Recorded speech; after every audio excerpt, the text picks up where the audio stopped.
Hello दोस्तों, welcome back to my YouTube channel Maths Plaza. तो दोस्तों, आज मैं इस वीडियो में बिहार बोर्ड क्लास 10 इंटरनेट पर जारी मॉडल पेपर, इंटरनेट पर जो मॉडल पेपर जारी हुआ है, ठीक ना, जो कुछ ऐसा दिखता है 6/12 को यानी 6 दिसंबर 2024 को इंटरनेट पर जारी मॉडल पेपर, आज मैं इसका सोल्यूशन कराने वाला हूँ। तो आज मैं इस वीडियो में हिंदी मॉडल सेट, ठीक ना, यानी हिंदी मॉडल पेपर 1 का सब्जेक्टिव क्वेश्चन का सॉल्यूशन कराने वाला हूं। इससे पहले ऑब्जेक्टिव क्वेश्चन का वीडियो अपलोड हो चुका है। यदि आप लोग उसको नहीं देखे हैं तो एक बार जाके देख लीजिए। ऑब्जेक्टिव का वीडियो क्लास यानी कि अपलोड हो चुका है। आज मैं इसमें सब्जेक्टिव का सॉल्यूशन कराने वाला हूँ। तो आइए देखते हैं। इसलिए पहला जो क्वेश्चन है, पहला क्वेश्चन क्या पूछता है, 1 नंबर में, निम्नलिखित गद्यांशों में से किसी एक गद्यांश को पढ़कर नीचे दिए गए प्रश्नों के उत्तर दें। ठीक ना, प्रत्येक प्रश्न 2 अंक का होगा, यानी कि गद्यांश पूछता है। पहले क्या पूछता है? गद्यांश। गद्यांश देखो 1 नंबर में को और खो को दिया गया, ठीक ना। क्या बोला? किसी एक। यदि 1 नंबर का को बनाएंगे तो खो नहीं बनाएंगे, यदि खो बनाएंगे तो को नहीं बनाएंगे। तो गद्यांश जो है आप लोग अपने आप कर लीजिएगा कि गद्यांश का मतलब होता है एक छोटा सा कहानी दिया होता है, ठीक ना, उस कहानी को पढ़ना है, उस कहानी के नीचे फिर क्वेश्चन है, उस क्वेश्चन का उत्तर क्या करना है? लिखना है। यानी उस कहानी को पढ़ के, ठीक है, कहानी में से जो क्वेश्चन पूछा गया है उसको क्या करना? जवाब देना है। 1 नंबर में 2 प्रश्न पूछे जाते हैं को और खो करके। यदि बनाएंगे 1 का को तो हम लोग क्या लिखेंगे? 1 नंबर, इसका को नंबर, ठीक ना, 1 का को। अब फिर इसमें पांच को क्वेश्चन दिया था 1 नंबर, 1 का उत्तर लिखेंगे। यहाँ पे 1 का क्या लिखेंगे? उत्तर। फिर 2 का क्या लिखेंगे? उत्तर। क्वेश्चन नहीं लिखना है, ठीक। और यदि को नहीं बना के खो बनाएंगे तो यहाँ लिखेंगे 1 का खो नंबर, ठीक ना। तो गद्यांश तो आप लोग कर लीजिएगा। उसके बाद गद्यांश हम छोड़ देते हैं। तो 2 नंबर प्रश्न देखते हैं। 2 में दिया गया है निम्नलिखित गद्यांश में, 2 में भी गद्यांश ही दिया है। 2 में भी क्या दिया है? गद्यांश। 2 में भी सेम वही पे कॉन्सेप्ट है कि को और खो करके 2 गद्यांश दिया है, ठीक। तो अगर हमको लगा कि को इजी है, को आसान है, ठीक ना, तो को का बना लेंगे। तो वहां पे हम लोग लिखेंगे क्या? 2 यहाँ देख के, ठीक, को नंबर देंगे, ठीक ना। और फिर इसका 1 2 करके क्या करेंगे? सबका आंसर लिख देंगे। और को यदि नहीं बनाना है, खो बनाएंगे तो 2 का यहाँ क्या दे देंगे? खो नंबर। तो गद्यांश भी क्या हो जाएगा? बन जाएगा, बन जाएगा ना। और तीसरा नंबर क्वेश्चन दिया है 3 नंबर में, निम्नलिखित में से किसी एक विषय पर दिए गए संकेत बिंदुओं के, ठीक है, साथ लगभग 250 से 300 शब्दों में निबंध लिखिए। तीसरा निबंध दिया, ठीक। जैसे यहाँ पे दिया गया है मेरे प्रिय खेल क्रिकेट, यानी मेरा प्रिय खेल क्रिकेट, यानी क्रिकेट पर एक निबंध लिखना है 250 से 300 शब्द में, मोटा मोटे समझो कि 2 से 3 पेज में, ठीक। दूसरा अगर कोनो एक पे लिखना है, ठीक ना, 5 को दिया है, या लिखेंगे प्रदूषण की समस्या, इस पर लिखेंगे। अगर इस पे नहीं हमको आ रहा है तो हम लिखेंगे आदर्श विद्यार्थी, 2 नंबर में, इस पे लिख सकते हैं। इस पर भी यदि नहीं आ रहा है तो कहेंगे बाल श्रम, यानी बाल मजदूरी जो करता है ना, बचपन में जो काम करता है, चाय दुकान में नौकरी लगता है, उस पर लिखना है। उस पर भी यदि नहीं आ रहा है तो अंगो नंबर दिया 5वां होली, तो होली पर क्या करना है? निबंध लिखना। होली मनाते हैं, कैसे मनाते हैं, क्यों मनाते हैं, कब मनाते हैं, होली के दिन हम लोग क्या क्या करते हैं, ठीक ना, ये सब निबंध लिखना है। तो निबंध का हम क्या करेंगे? तो एक अलग से वीडियो अपलोड कर देंगे, ठीक ना। निबंध का एक अलग से वीडियो अपलोड कर देंगे, क्योंकि एक निबंध यहाँ पे 250 से 300 शब्द में बोला लिखने, एक निबंध 3 पेज 4 पेज में भी जा सकता है, ठीक ना। कम से कम 2 पेज में जाएगा ही। अगर यहाँ निबंध पढ़ाने लगेंगे तो 1 घंटा उसी में लग जाएगा, ठीक ना, क्योंकि हाथ से लिखना पड़ेगा। निबंध का हम अलग से वीडियो अपलोड कर देंगे। अब क्वेश्चन नंबर हम यहाँ करा रहे 4 नंबर से, ठीक ना। तो 3 का छोड़ के नेक्स्ट टाइम कितना नंबर करा रहे हैं? 4 से, क्योंकि 1 का तो हमसे बताइए दिए क्या गद्यांश है, सभी बच्चों से बन जाएगा। 2 नंबर में भी क्या गद्यांश है ना, वो भी बन जाएगा। 3 में निबंध है, तो निबंध का हम क्लास अलग से अपलोड करेंगे। तो 4 में है यहाँ क्वेश्चन कराने वाला। 4 नंबर क्वेश्चन दिया गया है,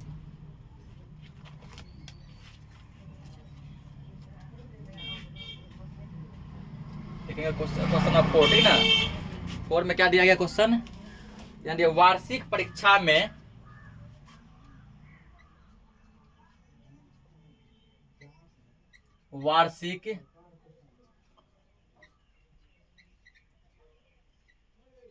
में प्रथम आने पर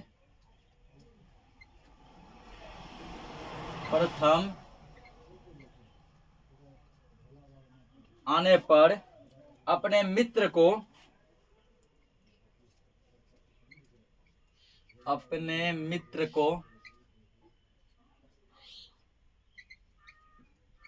को बधाई देते हुए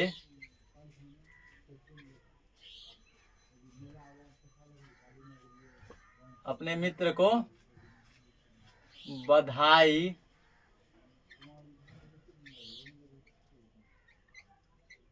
देते हुए पत्र लिखिए।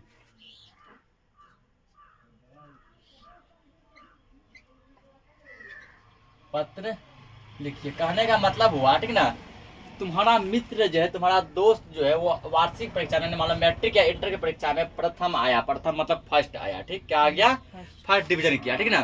तो फर्स्ट डिवीजन की खुशी में तुम क्या करो, उसको बधाई दो, ठीक, क्या दो, बधाई दो। किसके माध्यम से, पत्र के माध्यम से। बधाई देने के लिए क्या करना है, एक पत्र लिखना है, ठीक। तो आओ देखते हैं इसको कैसे लिखेंगे हम लोग।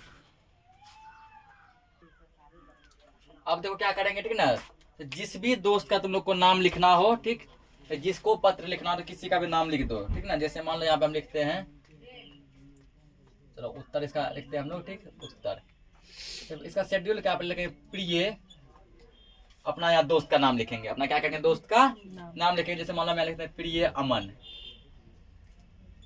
जैसे मेरा दोस्त मान लो अमन है, ठीक ना, क्या लिखते हैं, प्रिय अमन को माने तुम लोग का दोस्त का जो भी नाम है, अपना दोस्त का नाम लिख दो, जिसको पत्र लिखना है, ठीक ना, जिसको पत्र लिखना है, ठीक। तो किसको पत्र लिखना है, तो दे दिया प्रिय अमन, ठीक ना।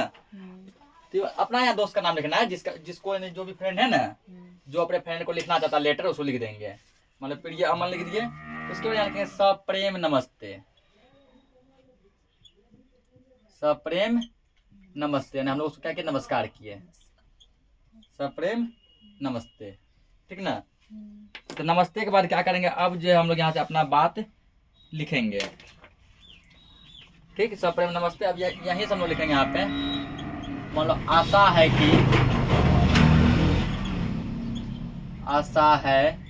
कि तुम स्वस्थ और, आशा है कि तुम स्वस्थ, ठीक है, स्वस्थ और प्रसन्न यानी खुश, फर्स्ट के खुश रहबे करेगा ना, तुम स्वस्थ और प्रसन्न होंगे कर दो, दोस्त है ना, होंगे लिखने बड़े के लिए, ठीक ना। उसको लिखेंगे अभी अभी तुम्हारे वार्षिक परीक्षा के परिणाम के बारे में, परिणाम मतलब रिजल्ट, ठीक ना, परिणाम यानी कि रिजल्ट, अभी अभी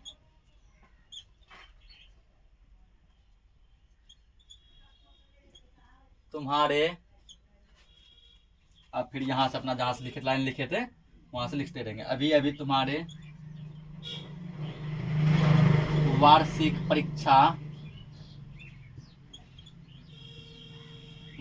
परीक्षा के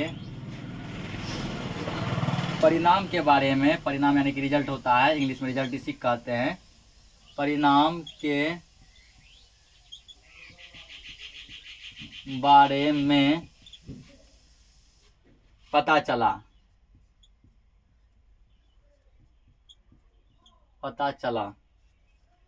और यह जानकर अत्यंत हर्ष हुआ, हर्ष यानी खुशी, ठीक ना, और यह जानकर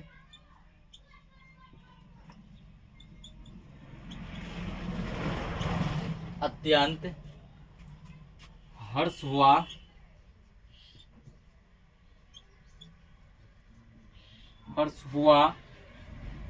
कि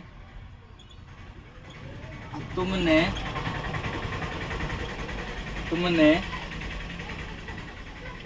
अपनी कक्षा में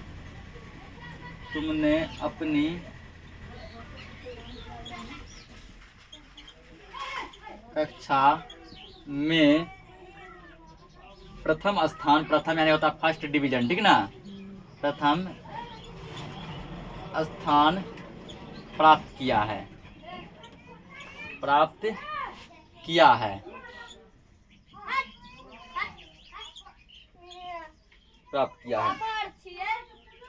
यह तुम्हारी कड़ी मेहनत, कोई मेहनत करेगा तभी मान लो फर्स्ट करेगा, ठीक ना, वो भी हम लिख देंगे यहाँ पे,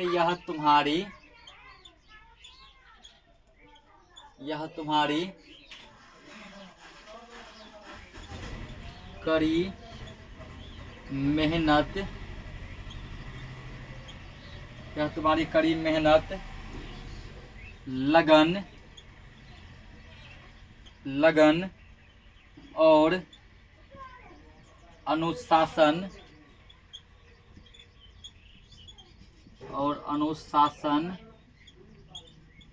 का परिणाम है।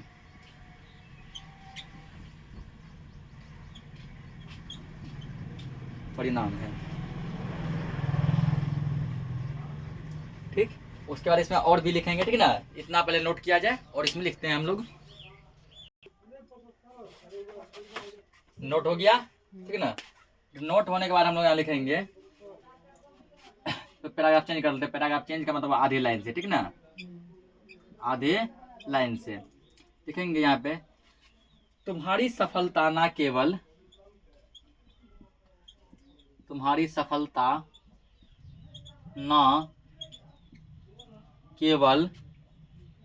तुम्हारे लिए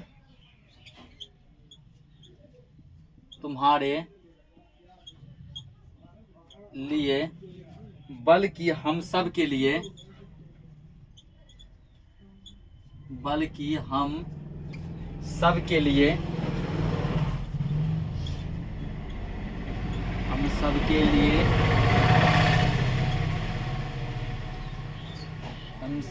गर्व का विषय है।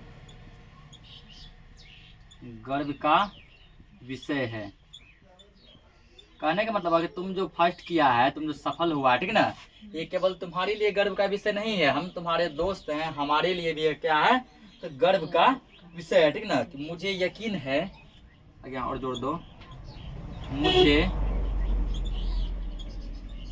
यकीन है कि तुम भविष्य में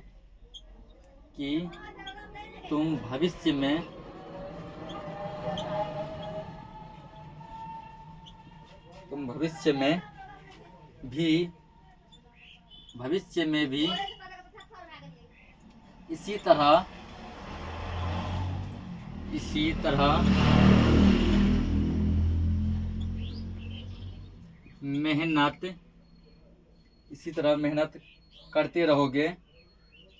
तरह मेहनत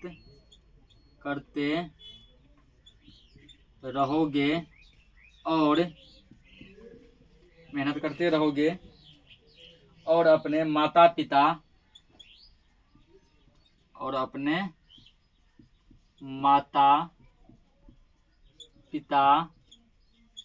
और शिक्षक का नाम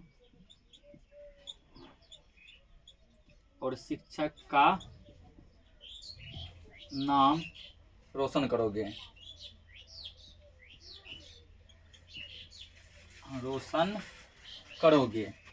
मतलब दोस्त कह रहा है कि हमको विश्वास है तुम पे कि तुम भविष्य में मतलब आगे, ठीक है ना, आगे भविष्य में भी तुम इसी तरह क्या करोगे, मेहनत करोगे। अब अपने मेहनत के बल पे अपने माता पिता और शिक्षक का नाम रोशन करोगे, ठीक है ना। आगे इसमें जोड़ दो, जल्द ही तुमसे मिलने की इच्छा है। जल्द ही तुमसे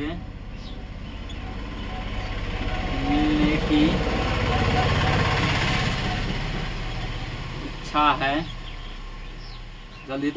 की इच्छा है, ताकि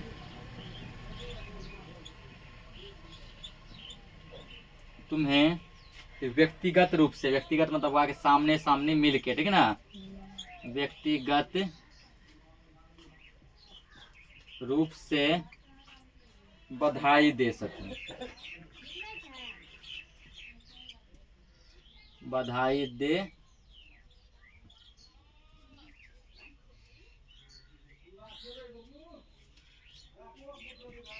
दे सकूं, ठीक ना। उसके बाद यहाँ पे क्या लिखेंगे, तुम्हारा प्रिय मित्र या फिर तुम्हारा सच्चा मित्र जगह है, तो थोड़ा जगह बचा हुआ है, यहाँ लिख देंगे हम लोग, तुम्हारा सच्चा मित्र,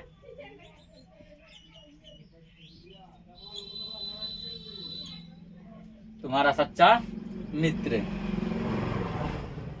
ठीक है, बस यहाँ अपना नाम लिख देंगे। ठीक है, जैसे मेरा नाम है बिट्टू, तो हम अपना नाम यहाँ लिख देंगे, तुम्हारा सच्चा मित्र बिट्टू। ठीक ना, तुम लोग अपना नाम लिखना, तुम्हारा सच्चा मित्र। ठीक, अपना नाम यहाँ क्या करेंगे, लिख लेंगे। तो इस तरह क्या करेंगे, जब हम लोग अपने मित्र को बधाई दिए, ठीक ना, कॉन्ग्रेचुलेसन बोले।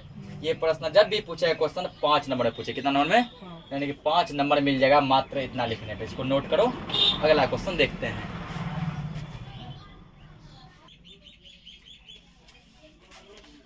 तो 4 नंबर क्वेश्चन हो गया। ठीक, अब 5 में दिया है, निम्नलिखित प्रश्नों में से किसी 5 प्रश्नों के उत्तर दे। ठीक ना, 10 क्वेश्चन दिया गया, कितना क्वेश्चन दिया गया है, 10 क्वेश्चन दिया गया है। इनमें से तुमको कोई भी 5 क्वेश्चन का आंसर लिखना है। ठीक ना, मान लो 1 आ रहा है, 1 का लिखेंगे, 2 नहीं आ रहा है छोड़ दो, 3 नहीं आ रहा है छोड़ दो, 4 का आंसर आता है ना, 4 लिख देंगे, 5 लिख देंगे।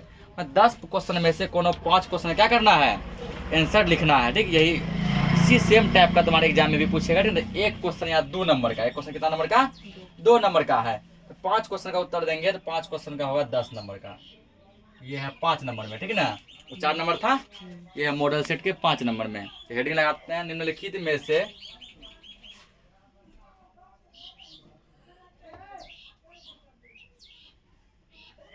तो वो बोला 5 प्रश्न का उत्तर देने। ठीक है, हम यहाँ क्या करते हैं, तुमको 10 क्वेश्चन का आंसर करवा देते हैं। ठीक ना, कि इसमें जो 5 याद रहेगा वही का आंसर हम लोग क्या एग्जाम में लिख देंगे। जरूरी नहीं कि एग्जाम में तुमको ये सेम पूछे। ठीक,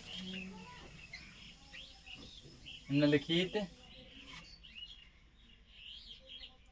देखो तो क्या क्वेश्चन में लिखा है, निम्नलिखित में से किसी 5 प्रश्न का उत्तर दीजिए। तो हम लोग यहाँ 10 का उत्तर दे रहे हैं ना, वो तुमको एग्जाम के लिए बताया है कि एग्जाम में जब ये क्वेश्चन पूछेगा ना, 10 क्वेश्चन रहेगा, 10 में से कोनो 5 का उत्तर देना, ऐसे रहेगा। ठीक ना, 5 नंबर है ना, 10 क्वेश्चन दिया, रोमन नंबर 1 से लेकर रोमन नंबर 10 तक, कोनो 5 का उत्तर देंगे। ठीक, तो यहाँ पर हम डायरेक्ट लिखते हैं निम्नलिखित प्रश्नों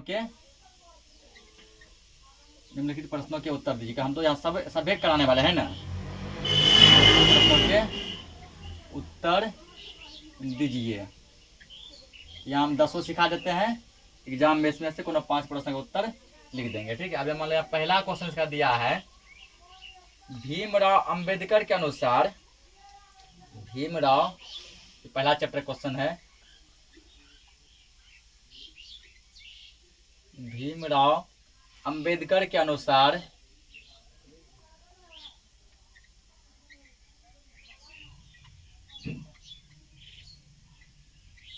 भीमराव अंबेडकर के अनुसार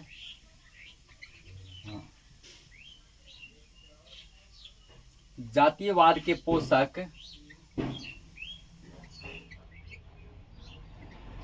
जातीयवाद के पोषक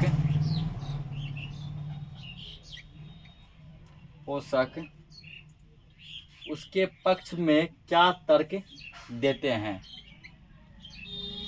जातीयवाद के पोषक उसके पक्ष में क्या तर्क देते हैं। पहला ये क्वेश्चन पूछा गया कि भीमराव अंबेडकर के अनुसार जातीयवाद के पोषक उसके पक्ष में क्या तर्क देते हैं। इसका उत्तर पहले लिखेंगे हम लोग, अब क्या लिखेंगे, इसका उत्तर लिखेंगे। ठीक ना,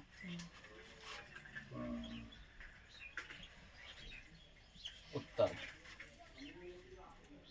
जातीयवाद के पोषक,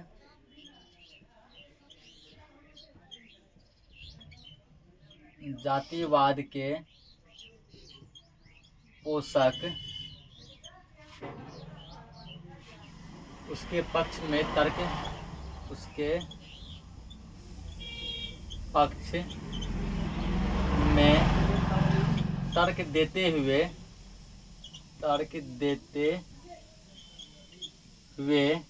कहते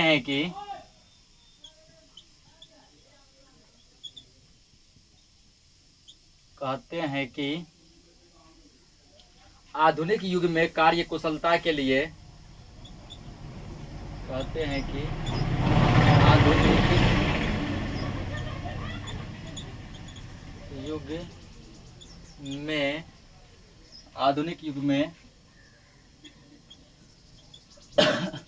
कार्यकुशलता के लिए, कार्यकुशलता के लिए श्रम विभाजन आवश्यक माना जाता है। कार्यकुशलता के लिए श्रम विभाजन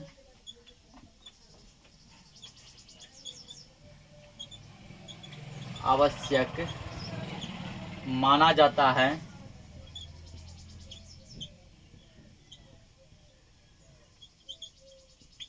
माना जाता है और यह माना जाता है और यह जाति प्रथा और यह जाति प्रथा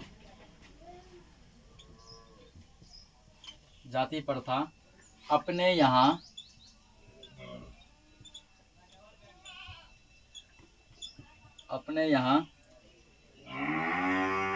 श्रम और ये जाति प्रथा अपने यहाँ श्रम विभाजन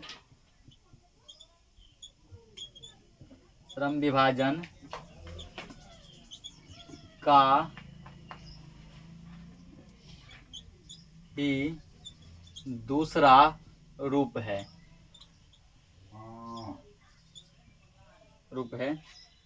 ठीक ना, इसलिए इसमें कोई बुराई नहीं है। इसलिए इसमें कोई बुराई नहीं है।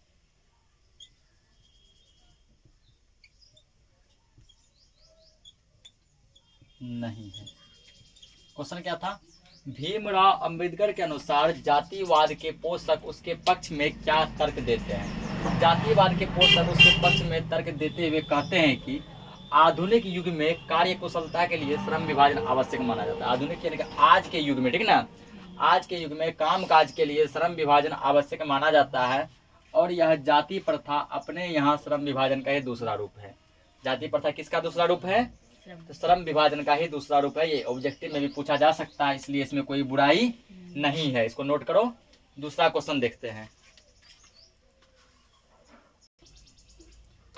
अगला क्वेश्चन है कि कवि गुरु नानक की दृष्टि में वाणी कब विष के समान हो जाती है? वाणी मतलब वो हमारा बोली, ठीक ना, विष मतलब जहर। हमारी बोली जो है कब जहर बन जाती है, ठीक ना, किसके दृष्टि में? गुरु नानक जी के दृष्टि में, ठीक ना। तो यहाँ लिखेंगे कवि गुरु नानक की दृष्टि में, कवि गुरु नानक की दृष्टि में वाणी राम नाम के बिना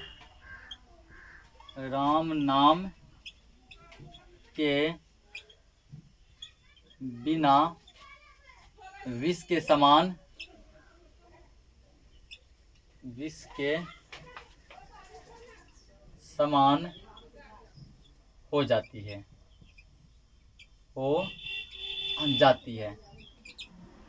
कहने का मतलब हुआ कि जब हम लोग अपने मुंह से राम का नाम नहीं लेते हैं, ठीक है, जब हम लोग अपने मुंह से राम का नाम नहीं लेते हैं तो हमारी वाणी यानी हमारी बोली विष के समान हो जाती है, मतलब जहर के समान हो जाती है। इसको नोट करो। अगला क्वेश्चन देखते हैं। अगला क्वेश्चन है कि रंगप्पा कौन था और वह मगम्मा से क्या चाहता था, ठीक ना। रंगप्पा जो है मगम्मा के गांव का रहने वाला एक जुआरी था। क्या था? जुआरी था, यानी कि जो जुआ खेलता था। वह मगम्मा से धन यानी कि पैसा चाहता था, ठीक ना। वो मगम्मा से पैसा को ठगना चाहता था। इसका वही आंसर भी लिख देंगे। इसका भी आंसर छोटा ही होगा। रंगप्पा मगम्मा के, दही वाली मगम्मा चैप्टर से लिया गया क्वेश्चन है ना। रंगप्पा मगम्मा के गांव का रहने वाला एक शौकीन मिजाज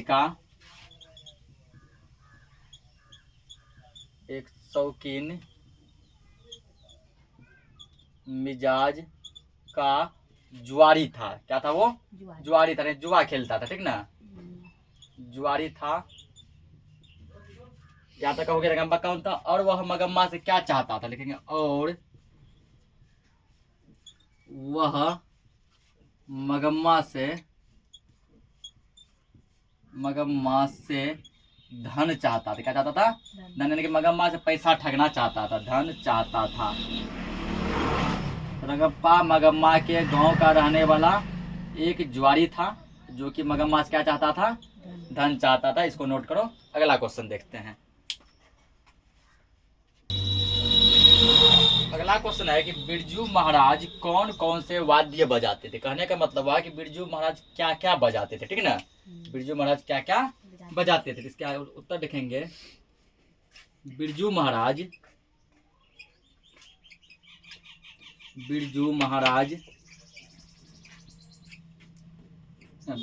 सितार, उसके बाद गिटार,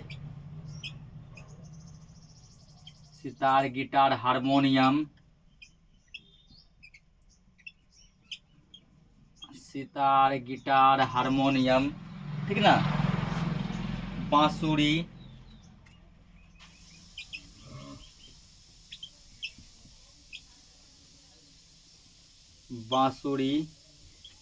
सरोद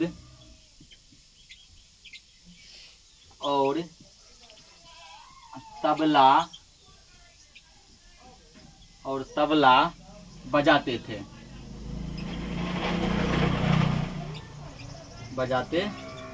ठीक ना। तो बिरजू महाराज देखो, सितार, गिटार, हारमोनियम, बांसुरी, सरोद, तबला, ये सभी चीज बजाने में पूरा क्या थे? एकदम निपुण थे, ठीक ना। इसको नोट करो। अगला क्वेश्चन देखते हैं। अगला क्वेश्चन है, कवि वीरेंद्र डंगवाल के अनुसार लोग अभी भी क्या करना नहीं भूले, ठीक ना। ये क्वेश्चन जो है क्या कह रहा है? वीरेंद्र डंगवाल के अनुसार अभी भी लोग क्या करना नहीं भूले, ठीक ना। ये वीरेंद्र डंगवाल का एक कविता है, हमारी नींद, उसी पार्ट से ये क्वेश्चन है, ठीक ना। उसके अनुसार लोग क्या करना नहीं भूले हैं। इसमें लिखेंगे कवि, उत्तर पर लिखेंगे यहाँ पे, उत्तर में कवि वीरेंद्र डंगवाल के अनुसार, कवि वीरेंद्र डंगवाल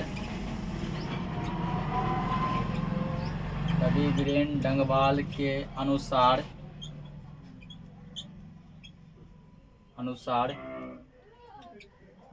लोग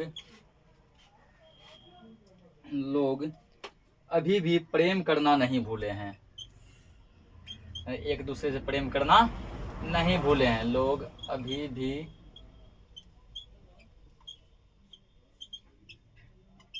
प्रेम करना नहीं भूले हैं।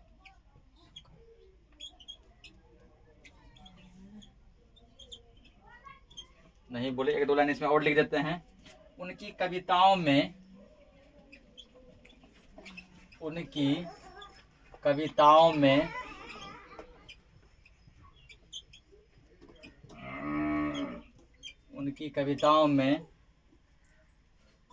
मानवीय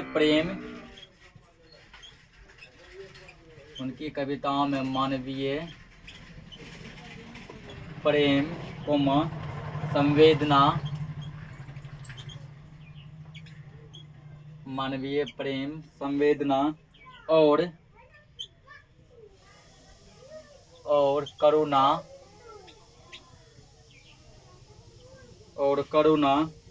के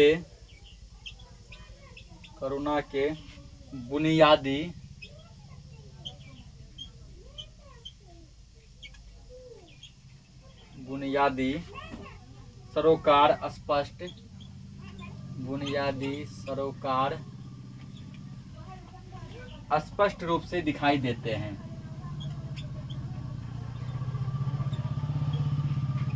स्पष्ट रूप से दिखाई देते हैं,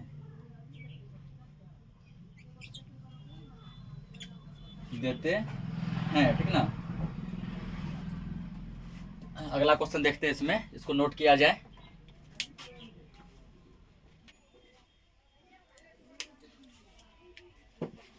अगला क्वेश्चन है कि बड़े डॉक्टर के आदेश के बावजूद पापपाती अस्पताल में भर्ती क्यों नहीं हो पाई। ठीक ना, कि बड़े डॉक्टर के आदेश के बावजूद भी जब बड़े डॉक्टर बोल दे तुम भर्ती हो जाओ, फिर भी ये भर्ती नहीं हुई क्यों। तो पहले लिखते हैं इसको, फिर समझेंगे।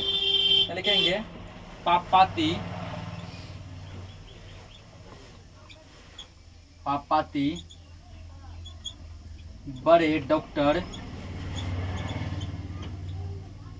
बड़े डॉक्टर के आदेश के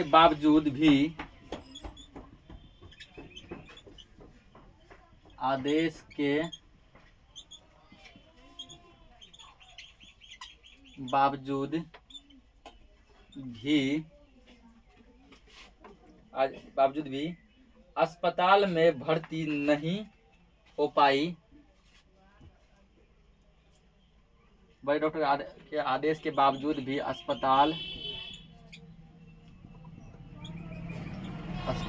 में भर्ती नहीं हो पाती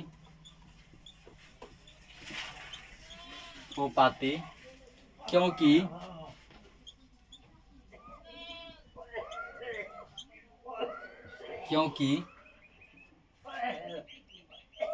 उसकी आर्थिक असमर्थता,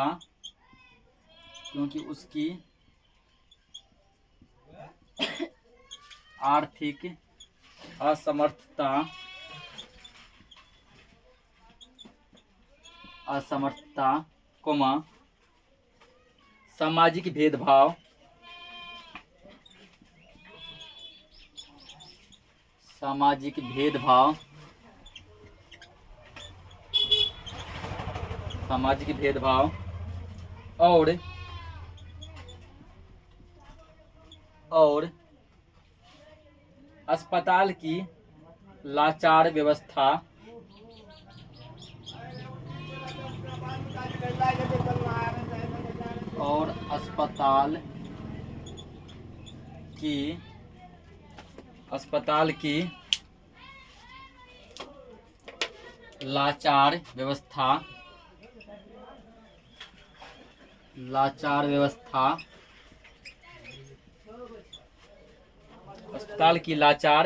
व्यवस्था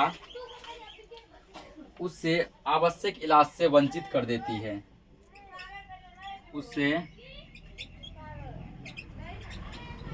आवश्यक इलाज से वंचित कर देती है। फुल स्टॉप देंगे। उसके बाद लिखना है यह गरीबों के प्रति समाज और व्यवस्था की उपेक्षा को दर्शाता है। यह गरीबों के प्रति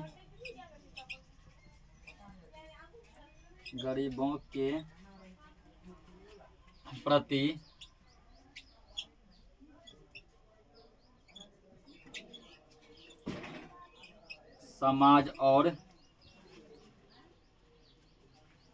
व्यवस्था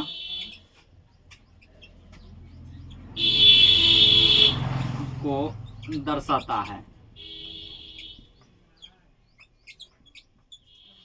तो क्वेश्चन दिया था कि बड़े डॉक्टर के आदेश के बावजूद पापपाती अस्पताल में भर्ती क्यों नहीं हो पाई। ठीक ना, जब बड़े डॉक्टर आदेश दिए तब भी ये भर्ती क्यों नहीं हुई। ठीक, तो पापपाती बड़े डॉक्टर के आदेश के बावजूद अस्पताल में भर्ती नहीं हो पाती है। ठीक ना, बड़े डॉक्टर के आदेश के बावजूद भी अस्पताल में भर्ती नहीं हो पाई। क्यों नहीं हो पाई? क्योंकि उसकी आर्थिक असमर्थता, आर्थिक का मतलब होता है ना पैसे कौड़ी की क्या कहता है कमी, उसके पास जो पैसे कौड़ी की बहुत ज्यादा कमी थी। उसके बाद सामाजिक भेदभाव, सामाजिक में लोगों के बीच क्या है, भेदभाव है। लोग एक दूसरे को देख के क्या करते हैं, जलते रहते हैं। ठीक ना, सभी एक दूसरे को देख के जलते रहते हैं, सभी में भेदभाव है। और अस्पताल की लाचार व्यवस्था, अस्पताल जो सरकारी था, ठीक ना, उसमें व्यवस्था अच्छे से नहीं था, बहुत लाचार व्यवस्था था, जिसके कारण कि उसे इलाज से वंचित रखा गया। यह वह दिखाता है कि यह गरीबों के प्रति समाज और व्यवस्था को दर्शाता है कि गरीब के प्रति समाज कितना है ना अपना क्या करता है, सहानुभूति दिखाता है। और गरीब के लिए कहीं कोई व्यवस्था अच्छे से नहीं होता है, उसको कोई देखने वाला नहीं होता है। ठीक है ना, इसको नोट करो। अगला क्वेश्चन देखते हैं। अगला क्वेश्चन को दिया है कि रामविलास शर्मा के अनुसार परंपरा का ज्ञान किसके लिए सबसे ज्यादा आवश्यक है। ठीक है ना, तो परंपरा का ज्ञान किसके लिए सबसे ज्यादा आवश्यक है। उत्तर में लिखेंगे जो लोग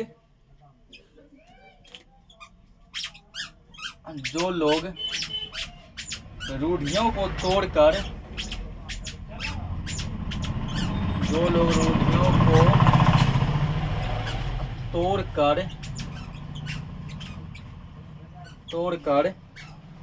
क्रांतिकारी साहित्य की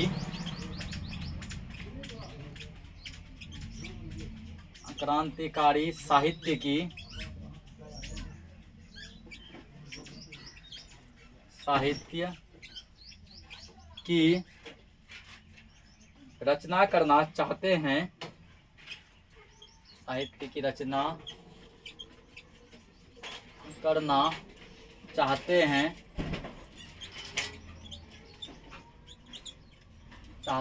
ठीक है। जो लोग रूढ़ियों को तोड़कर साहित्य की रचना करना चाहते हैं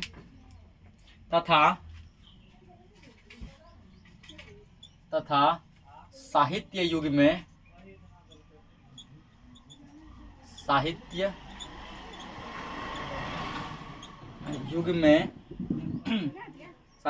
परिवर्तन की आकांक्षा रखते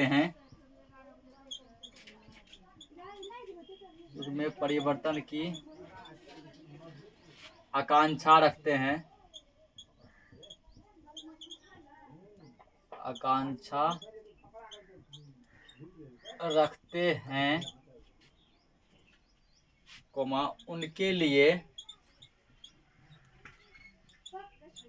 उनके लिए साहित्य का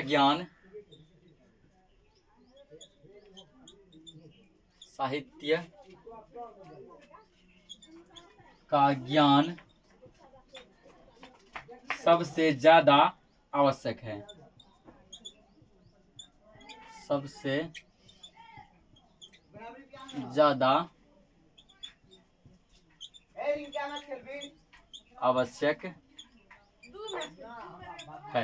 क्वेश्चन था रामविलास शर्मा के अनुसार परंपरा का ज्ञान किसके लिए ज्यादा आवश्यक है। ठीक है ना, जो लोग रूढ़ियों को तोड़कर क्रांतिकारी साहित्य की रचना करते हैं और साहित्य युग में परिवर्तन की आकांक्षा रखते हैं, उसके लिए परंपरा का ज्ञान सबसे ज्यादा क्या है, आवश्यक है। उसके लिए सबसे ज्यादा क्या है, आवश्यक है। ठीक है, तो वीडियो काफी ज्यादा ही लंबा हो चुका है, तो आज के लिए इस क्लास को यहीं पे एंड करते हैं। अब हम लोग जो क्या करें, मिलते हैं नेक्स्ट क्लास में। तब तक के लिए जय हिंद।